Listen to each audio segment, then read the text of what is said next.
Assalamualaikum warahmatullahi wabarakatuh. Saya mengomentari Pak Im Wong ya, yang dalam proses perceraian dengan istrinya Paula, dan itulah salah satu tragedi ya.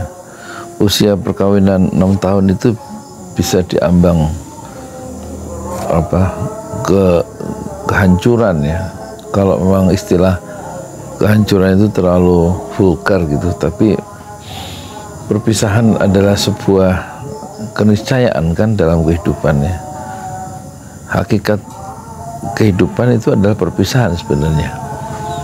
Perjumpaan yang sejati itu hanya di akhirat, tetapi titik-titik yang bisa mempersatukan antara Pak Im dan Paula itu tidak mungkin terjadi lagi ya. Seolah-olah tulang itu sudah patah dan tidak bisa disambung kembali ya, karena persoalan dalam berselingkuh dalam perspektif laki-laki itu, kalau perempuan itu sudah disentuh oleh laki-laki yang bukan mahramnya, dan kemudian dia semacam makan makan tanaman, itu dari perspektif itu agak sukar ya. Seorang Pak Im itu bisa menerima ya, dan itu dia buktikan dengan langsung mengajukan gugatan cerai ya kepada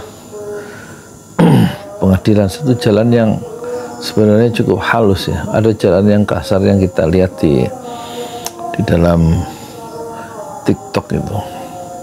Rumah itu dikepung, di dalamnya ada laki-laki dan perempuan yang bukan suami istri, dan laki-lakinya, suaminya itu datang ya, mendapati istrinya berselingkuh dengan laki-laki itu di satu rumah yang sudah dikepung oleh warga. Dan kemudian terjadi satu peristiwa yang mengejutkan ya. Si laki-laki yang baru datang itu menembak laki-laki yang berselingkuh dengan istrinya. Habis itu istrinya sendiri tembak, dua-duanya dibunuh ya oleh laki-laki yang baru datang itu. Dia menempuh jalan yang sangat brutal dan keras ya. Sementara Pak Im melihat perselingkuhan itu cukup lembut ya. Dia membawa ke pengadilan dan ingin meminta keadilan secara hukum dan tidak melakukan kekerasan. Itu satu langkah yang patut dipujikan. Tentu saja pihak hakim akan selalu berusaha untuk menyatukan kembali keduanya, karena memang hakim-hakim itu kan sudah punya pengalaman dalam menangani kasus-kasus semacam yang ditemui atau yang dialami oleh Pak Im, dan mungkin sekuat tenaga Dewan Hakim akan berusaha untuk menyatukan kembali. Dan tampaknya Pak Im juga mulai melunak seiring berjalannya waktu, ingin kembali dia bersama dengan istrinya, tapi secara kodrat seorang laki-laki, meskipun dia akan bisa memaafkan, tetapi tampaknya di ruang-ruang mata Pak Im itu selalu terbayang dan tidak mudah untuk dihapuskan ya.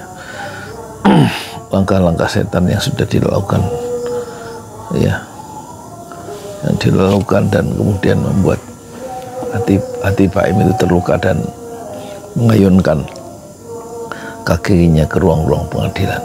Kita lihat apa perkembangan berikutnya.